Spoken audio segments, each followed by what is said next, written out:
Di jantung belantara Kalimantan yang tak dijamah manusia kota, terdapat sebuah desa kecil bernama Tumbang Liang, desa yang bahkan tidak tercatat dalam peta resmi. Penduduknya hidup sederhana, menggantungkan hidup dari hasil hutan dan sungai.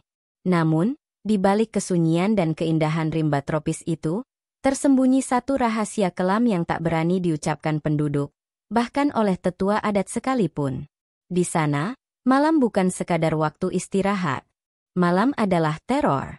Sebab ketika matahari tenggelam dan kabut mulai merayap pelan di antara pepohonan raksasa, satu nama mulai dibisikkan dengan ketakutan. Kuyang. Makhluk menyerupai perempuan namun tanpa tubuh, hanya kepala dengan usus yang menjuntai dan melayang mengelilingi hutan mencari darah segar. Dan malam itu, sebuah kejadian mengguncang desa. Anak dari pasangan muda, Yono dan Sarti, ditemukan tewas mengenaskan. Tubuh kecilnya sudah membiru, dengan leher yang penuh bekas gigitan dan darah mengalir dari luka robek yang tak biasa. Tangis Sarti menggema di udara yang hening, memecah keheningan hutan yang seperti ikut berduka. Warga desa mulai resah, sebab itu bukan kejadian pertama dalam 3 bulan terakhir. Sudah 5 bayi dan anak kecil menjadi korban. Selalu di malam hari, selalu dalam kondisi mengenaskan, dan selalu dengan bau amis yang menyengat seisi rumah. Banyak yang mulai percaya, kutukan lama telah bangkit kembali. Kuyang, makhluk pemakan darah bayi dan perempuan hamil itu, kembali berkeliaran. Kepala tetua adat, Pak Lahi, mengumpulkan seluruh warga di balai adat. Api unggun dinyalakan, dan suasana menjadi sunyi saat ia membuka suara. Aku tahu kalian mulai takut. Tapi ini bukan waktunya untuk panik. Kita harus kunci setiap rumah sebelum senja. Jangan biarkan ada perempuan hamil tidur sendiri. Dan, kalau kalian dengar suara tangisan bayi dari luar rumah, jangan dibuka pintunya. Itu bukan anak manusia, katanya pelan, namun tegas. Sementara itu, dari luar desa, datang seorang mahasiswa antropologi bernama Dara. Dara berasal dari Jakarta dan sedang melakukan penelitian tentang kepercayaan masyarakat lokal di Kalimantan. Ia tidak percaya tahayul. Ia ilmiah, logis. Tapi semua itu mulai runtuh sejak hari ketiga ia tinggal di desa. Malam itu ia menginap di rumah seorang dukun tua bernama Nenek Aji, karena tertarik dengan cerita rakyat yang dikumpulkan wanita renta itu. Nenek Aji punya mata yang tajam dan wajah penuh gurat usia, namun sorot matanya menyimpan banyak rahasia. Kamu percaya ada manusia yang rela menukar jiwanya demi ilmu? Demi keabadian? Tanya Nenek Aji pada Dara sambil menumbuk ramuan di lesung batu.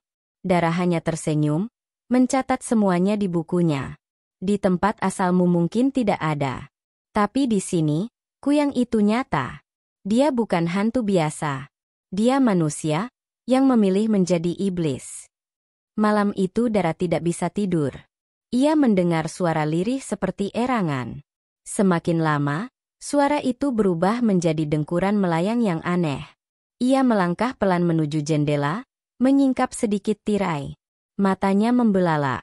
Di luar, di atas pohon kelapa yang tinggi, ada sesosok kepala melayang, rambut panjang tergerai, dan usus-ususnya menjuntai seperti akar menjalar.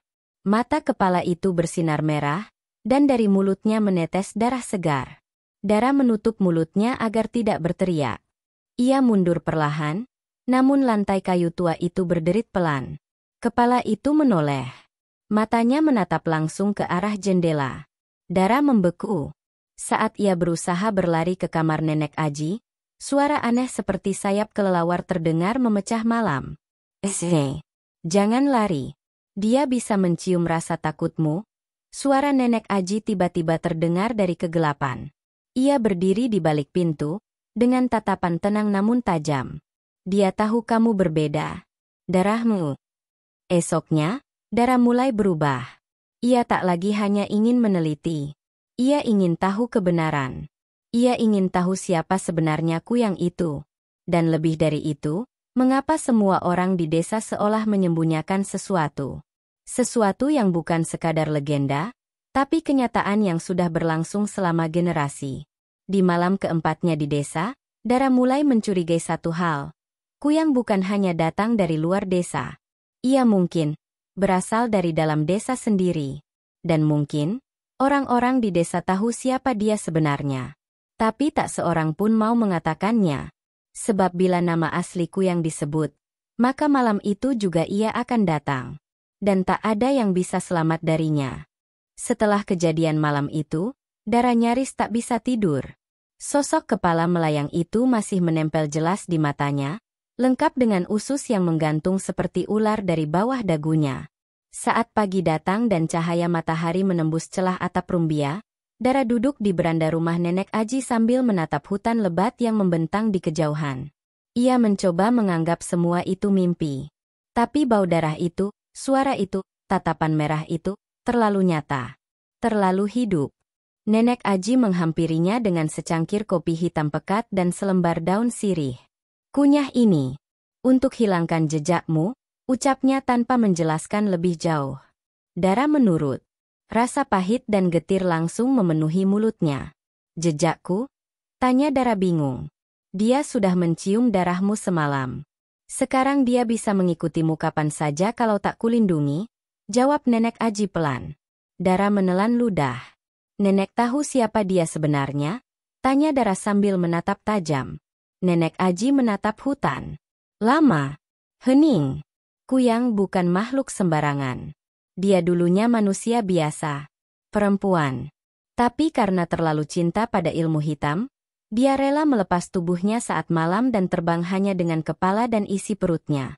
Dan, dia bisa saja orang yang setiap hari kau sapa di desa ini," bisiknya. Dara merinding.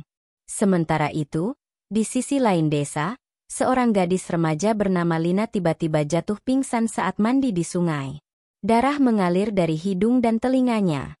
Saat warga membawa Lina ke balai desa, mereka menemukan satu hal mengerikan di balik bajunya.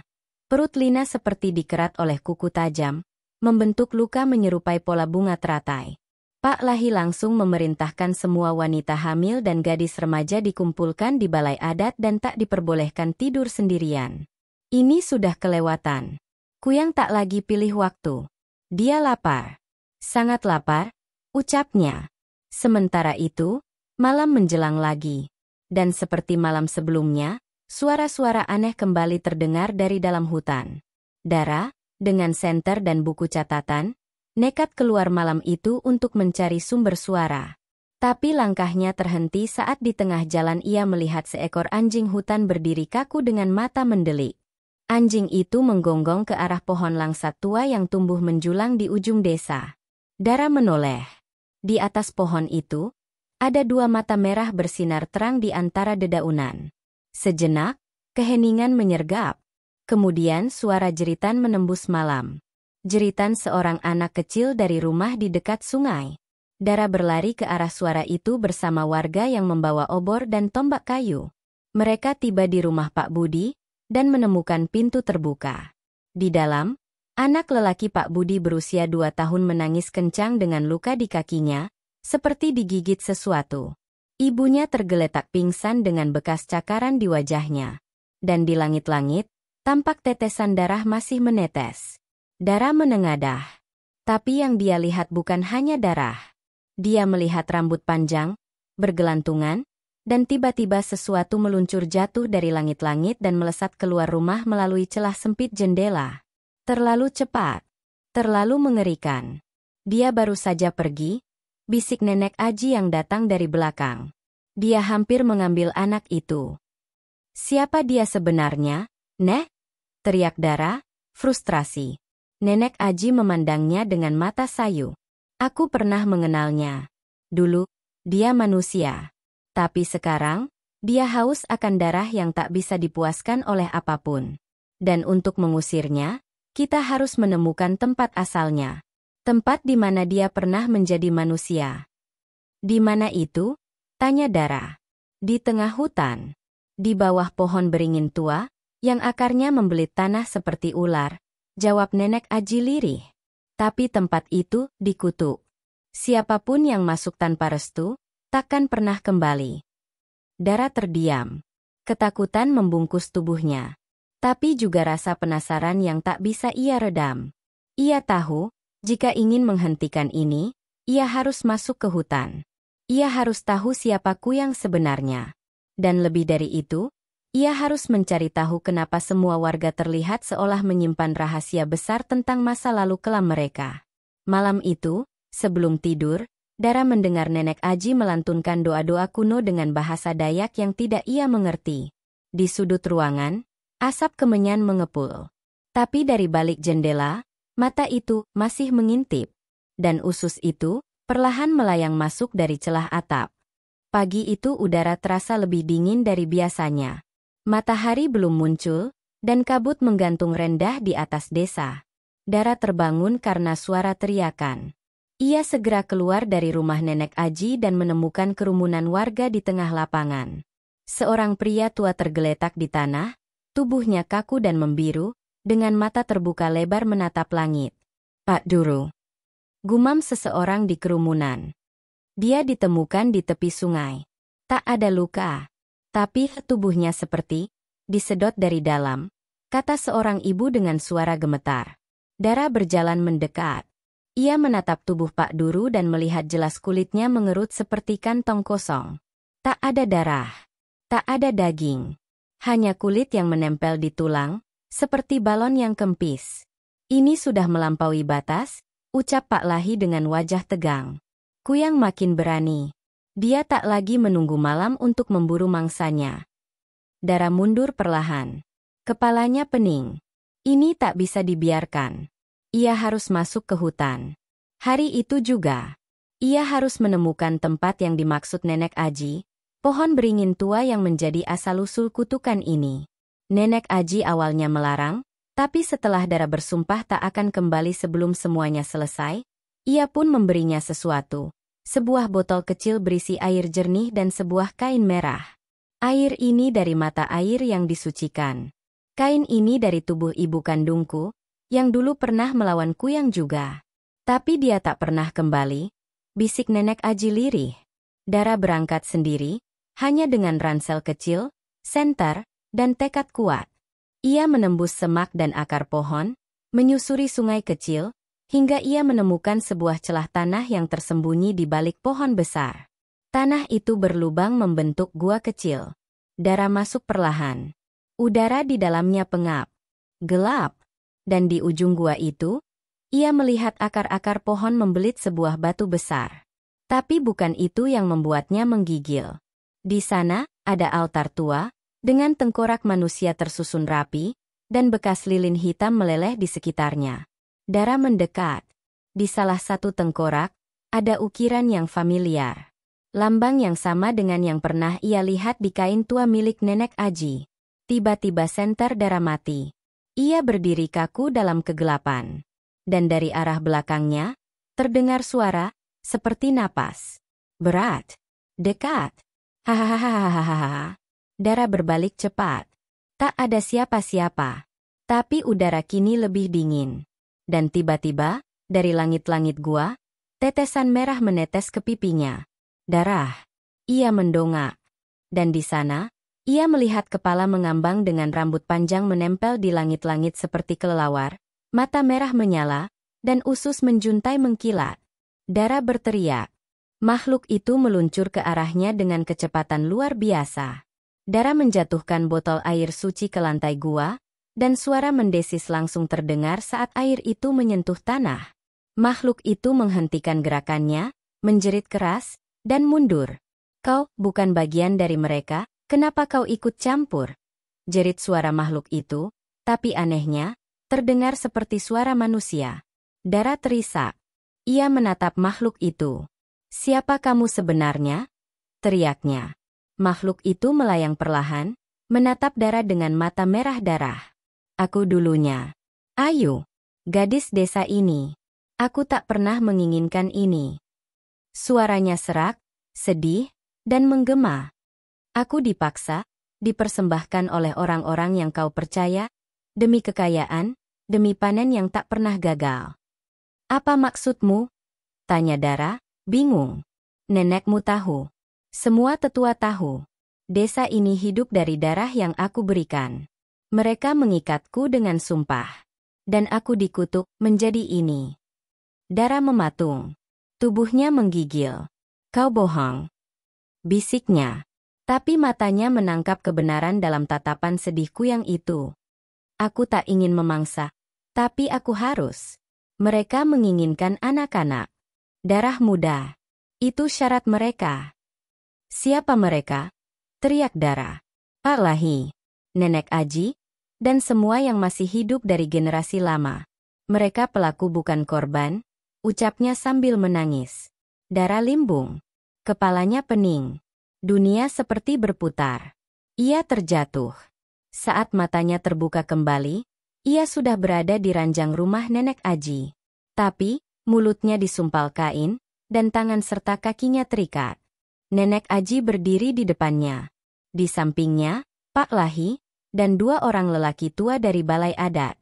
Maafkan kami, Dara, kau terlalu dalam menggali rahasia ini. Tapi kau masih bisa berguna? Bisik Nenek Aji sambil meneteskan air mata. Dara berontak, menjerit, menggigit kain di mulutnya. Tapi semua percuma.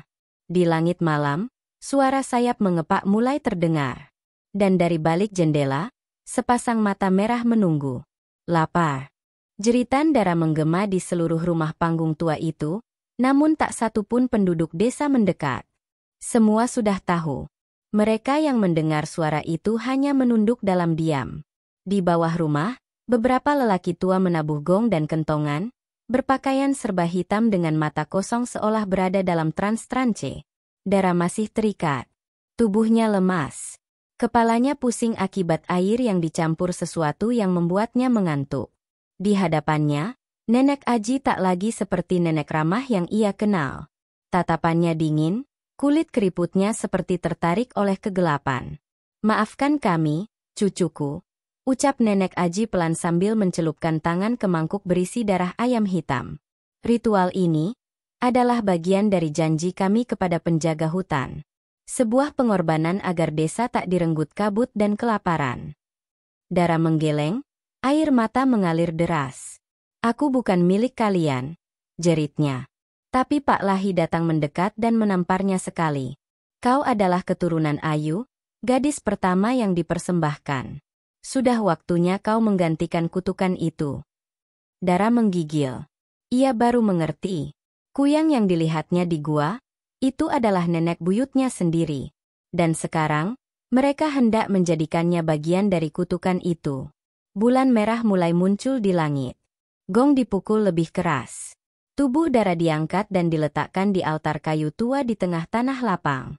Di sekitarnya, pohon-pohon besar yang selama ini tak pernah ditebang seolah bergetar, bersenandung lirih bersama angin. Pak Lahi mulai membacakan mantra dalam bahasa Dayak kuno yang hanya dimengerti oleh generasi tetua. Dara mencoba meronta, tapi tubuhnya sudah lemah.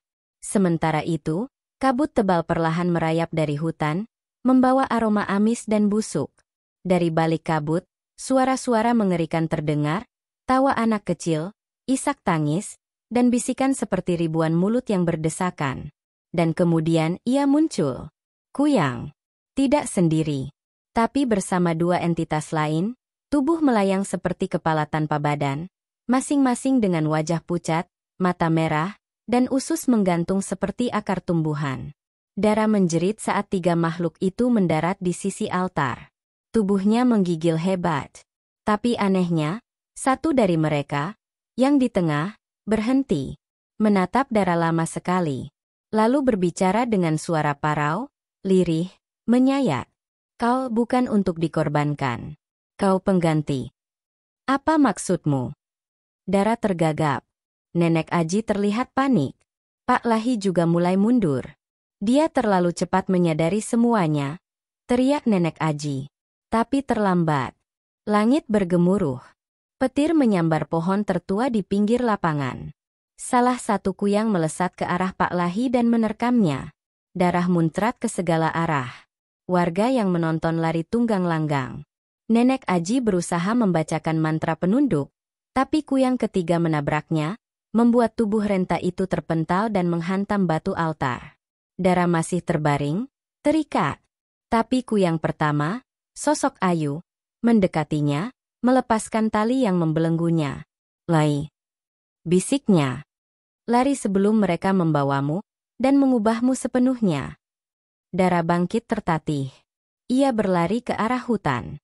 Tapi suara di belakangnya membuatnya berhenti. Tapi, jika kau pergi, mereka akan terus mencari pengganti. Dara menoleh. Sosok Ayu menatapnya sedih. Aku akan kembali ke tempatku. Tapi kuyang yang lain, mereka bebas sekarang. Dan mereka haus darah, sangat haus. Dara menangis. Lalu apa yang harus kulakukan? Aku tak bisa menghapus kutukan ini sendirian. Ayu menatap langit. Bulan merah mulai pudar. Kau bisa menghancurkan sumbernya pohon darah. Tempat pertama di mana perjanjian dibuat. Tapi kau harus cepat. Sebelum fajar, sebelum kuyang menguasai langit dan bumi. Tiba-tiba, jeritan warga kembali menggema dari desa. Dara menoleh. Api membakar rumah-rumah. Makhluk-makhluk kuyang yang lain mulai memburu siapa saja yang mereka temui. Anak-anak bersembunyi di balik semak. Tapi suara usus menyeret di tanah mengendap mendekati mereka. Dara menggigit bibir. Ia tahu, pilihannya hanya dua, lari dan hidup sendiri, atau kembali dan menghancurkan segalanya, meski itu berarti harus mengorbankan darahnya sendiri. Jeritan Dara menggema di seluruh rumah panggung tua itu, namun tak satu pun penduduk desa mendekat. Semua sudah tahu. Mereka yang mendengar suara itu hanya menunduk dalam diam. Di bawah rumah, beberapa lelaki tua menabuh gong dan kentongan, berpakaian serba hitam dengan mata kosong seolah berada dalam trans-trance. Dara masih terikat. Tubuhnya lemas. Kepalanya pusing akibat air yang dicampur sesuatu yang membuatnya mengantuk. Di hadapannya, Nenek Aji tak lagi seperti nenek ramah yang ia kenal. Tatapannya dingin, kulit keriputnya seperti tertarik oleh kegelapan. Maafkan kami, cucuku, ucap Nenek Aji pelan sambil mencelupkan tangan ke mangkuk berisi darah ayam hitam. Ritual ini adalah bagian dari janji kami kepada penjaga hutan. Sebuah pengorbanan agar desa tak direnggut kabut dan kelaparan. Dara menggeleng, air mata mengalir deras. Aku bukan milik kalian, jeritnya. Tapi Pak Lahi datang mendekat dan menamparnya sekali. Kau adalah keturunan Ayu, gadis pertama yang dipersembahkan. Sudah waktunya kau menggantikan kutukan itu. Dara menggigil. Ia baru mengerti. Kuyang yang dilihatnya di gua, itu adalah nenek buyutnya sendiri. Dan sekarang, mereka hendak menjadikannya bagian dari kutukan itu. Bulan merah mulai muncul di langit. Gong dipukul lebih keras. Tubuh Dara diangkat dan diletakkan di altar kayu tua di tengah tanah lapang. Di sekitarnya, pohon-pohon besar yang selama ini tak pernah ditebang seolah bergetar, bersenandung lirih bersama angin. Pak Lahi mulai membacakan mantra dalam bahasa Dayak kuno yang hanya dimengerti oleh generasi tetua. Dara mencoba meronta, tapi tubuhnya sudah lemah. Sementara itu, kabut tebal perlahan merayap dari hutan, membawa aroma amis dan busuk. Dari balik kabut, suara-suara mengerikan terdengar, tawa anak kecil, isak tangis, dan bisikan seperti ribuan mulut yang berdesakan. Dan kemudian ia muncul. Kuyang. Tidak sendiri. Tapi bersama dua entitas lain, tubuh melayang seperti kepala tanpa badan, masing-masing dengan wajah pucat, mata merah, dan usus menggantung seperti akar tumbuhan. Dara menjerit saat tiga makhluk itu mendarat di sisi altar. Tubuhnya menggigil hebat. Tapi anehnya, satu dari mereka, yang di tengah, berhenti. Menatap Dara lama sekali. Lalu berbicara dengan suara parau, lirih, menyayat. Kau bukan untuk dikorbankan. Kau pengganti. Apa maksudmu? Dara tergagap. Nenek Aji terlihat panik. Pak Lahi juga mulai mundur. Dia terlalu cepat menyadari semuanya, teriak Nenek Aji. Tapi terlambat. Langit bergemuruh. Petir menyambar pohon tertua di pinggir lapangan. Salah satu kuyang melesat ke arah Pak Lahi dan menerkamnya. Darah muncrat ke segala arah. Warga yang menonton lari tunggang langgang. Nenek Aji berusaha membacakan mantra penunduk, tapi kuyang ketiga menabraknya, membuat tubuh renta itu terpental dan menghantam batu altar. Dara masih terbaring, terikat. Tapi kuyang pertama, sosok Ayu, mendekatinya, melepaskan tali yang membelenggunya. "Lai," bisiknya. "Lari sebelum mereka membawamu dan mengubahmu sepenuhnya." Dara bangkit tertatih. Ia berlari ke arah hutan. Tapi suara di belakangnya membuatnya berhenti. "Tapi, jika kau pergi, mereka akan terus mencari pengganti." Dara menoleh. Sosok Ayu menatapnya sedih. "Aku akan kembali ke tempatku. Tapi kuyang yang lain, mereka bebas sekarang. Dan mereka haus darah, sangat haus." Dara menangis. "Lalu apa yang harus kulakukan? Aku tak bisa menghapus kutukan ini sendirian." Ayu menatap langit. Bulan merah mulai pudar. "Kau bisa menghancurkan sumbernya pohon darah. Tempat pertama di mana perjanjian dibuat. Tapi kau harus cepat. Sebelum fajar, sebelum kuyang menguasai langit dan bumi." Tiba-tiba, jeritan warga kembali menggema dari desa. Dara menoleh. Api membakar rumah-rumah. Makhluk-makhluk kuyang yang lain mulai memburu siapa saja yang mereka temui. Anak-anak bersembunyi di balik semak. Tapi suara usus menyeret di tanah mengendap mendekati mereka. Dara menggigit bibir. Ia tahu, pilihannya hanya dua, lari dan hidup sendiri, atau kembali dan menghancurkan segalanya, meski itu berarti harus mengorbankan darahnya sendiri. Fajar telah menyentuh puncak pohon-pohon di hutan lumbu. Embun menetes perlahan dari ujung daun, udara segar menyeruak, seolah dunia kembali normal. Dara masih duduk di antara serpihan abu pohon darah, tangannya terluka, tubuhnya penuh lebam, tapi dadanya perlahan terasa lega. Ia pikir semua telah usai, bahwa apa yang dikorbankannya malam tadi telah memutus kutukan dari desa. Tapi kenyataan tidak sesederhana itu. Langkah kecil itu, suara napas berat, kini semakin jelas. Dara menoleh perlahan. Dari semak di belakangnya, muncul sesosok tubuh kecil. Seorang anak perempuan, kira-kira berusia 7 tahun, mengenakan gaun putih kusam dan tidak mengenakan alas kaki. Wajahnya pucat. Matanya besar, sayu, dan kosong. Anak itu mendekat tanpa berkata apapun. Siapa kamu?" tanya Dara dengan suara serak. Anak itu hanya menunduk. Tapi saat ia mengangkat wajahnya, sesuatu terasa salah. Darah mengalir dari telinga anak itu, dan bagian bawah lehernya tampak berongga. Seolah kepala itu tidak benar-benar menempel. Dara mundur. Tubuhnya menegang. Gadis kecil itu tersenyum, dan berbicara dengan dua suara sekaligus.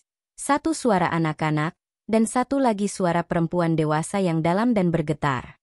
"Pohon bisa kau bakar, darah bisa kau keringkan, tapi janjimu, Dara, belum lunas."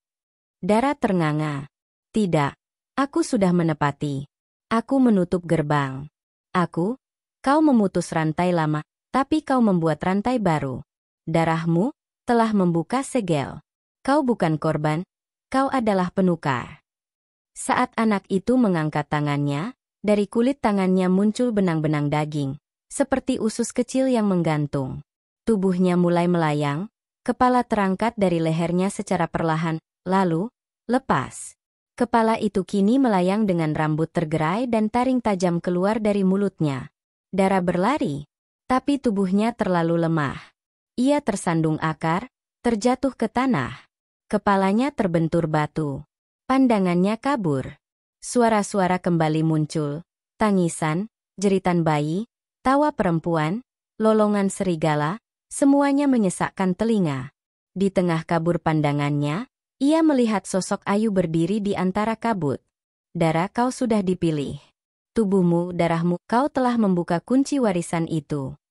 Dara menangis. "Aku tak ingin menjadi kuyang, aku bukan monster." Ayu mendekat dan memeluknya. Tapi pelukan itu dingin, kosong.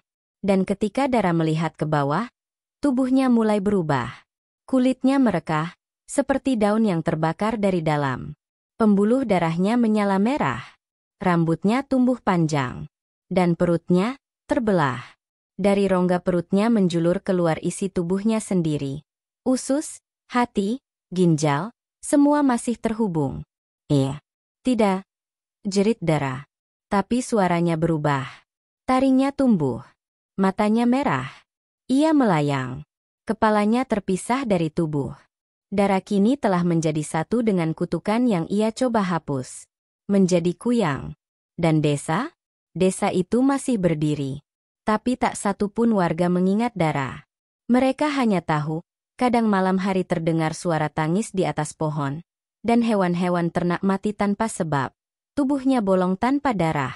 Orang bilang itu hantu. Tapi yang tahu sejarah lama, menyebutnya dengan nama Da. Di desa Kalimantan itu, kutukan tidak pernah mati. Ia hanya mencari bentuk baru. Dan Kuyang? Kini memiliki wajah baru, dan dendam yang belum selesai.